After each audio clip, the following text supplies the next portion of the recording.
This is David M. Masters with psychopathvictims.com.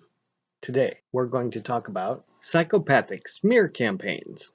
One of the dead giveaways of psychopathic behavior is that of the vicious, psychotic character assassination campaigns that are wielded against anyone who stands in the way or might pose a threat to their agendas. Please keep in mind, if you have become the targeted victim of a psychopath's smear campaign, that it is nothing personal. In fact, nothing can ever be seen as, quote, personal to a psychopath, as they are devoid of any feelings like a normal person might have. No love, no hate, no empathy, no remorse.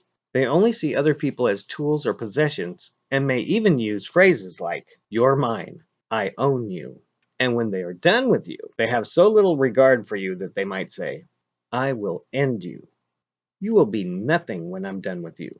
This campaign focused on your destruction need not have any basis in actual fact, as the psychopath will create an alternative universe using a method that transfers the attributes of the psychopath in an effort to discredit the victim so much that anything they might say would not be considered as a factual representation of the truth.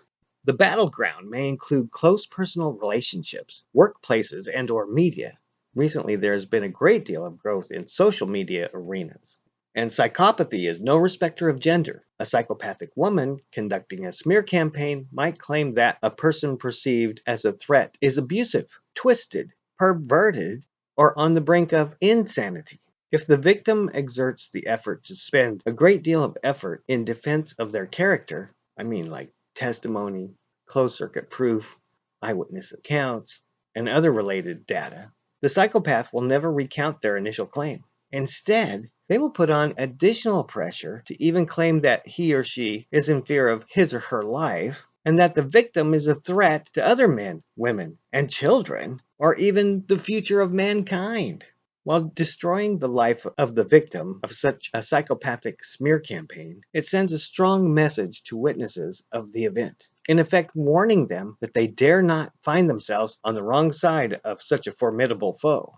It is quite ordinary for a normal person to spout ill reports about someone whom they feel has wronged them while in the throes of emotional trauma. In healthy individuals, as time passes and emotional healing takes place, they become much more tolerant of others who have chosen to follow a different path.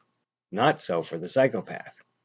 For the psychopath, it is a long-term commitment to bury their prey, and sometimes it can be a lifetime obsession.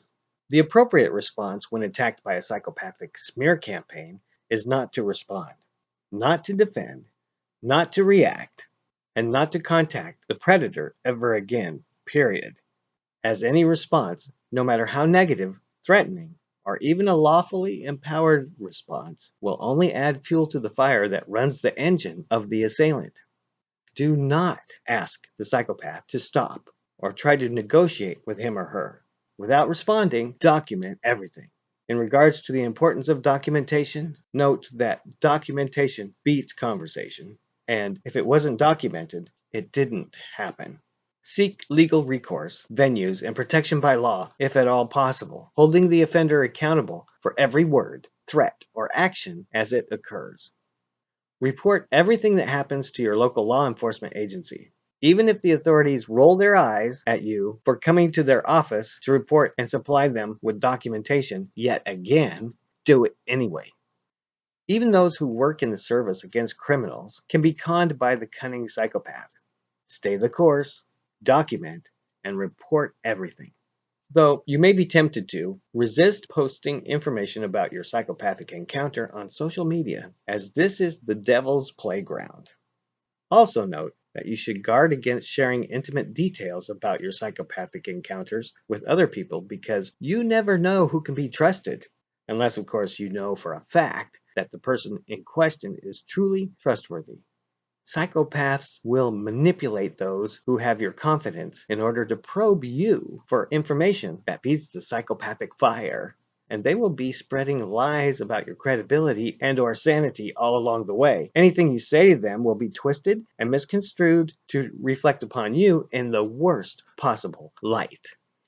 Take away the impact of the psychopath's abuse by having absolutely no response or contact whatsoever, and they eventually get bored and move on to some other more entertaining prey.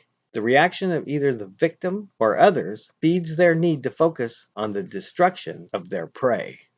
Therein lies the rub. As social media becomes more accessible, we see psychopaths moving their smear campaigns to the internet, which is much more difficult to control and can be a highly effective tool in the destruction of a victim's character. Although the victim might have the wherewithal to ignore the fictitious ranting of the psychopath, other onlookers, unaware of the deception, and those who are fascinated by dirty laundry and drama, may provide the assailant the attention that they crave. Reach out to a professional for support. People with no professional frame of reference or exhaustive experience dealing with psychopaths will not understand the true nature of the psychopath, and many professionals have been misled or swindled by psychopaths. Resources include domestic violence workers, organizations, victim support groups, counselors, or professionals with expertise in dealing with psychopathic abuse. We all need a little help sometime, especially when we're dealing with psychopaths. For more information, visit psychopathvictims.com, or you can find me, David M. Masters, at davidmmasters.com.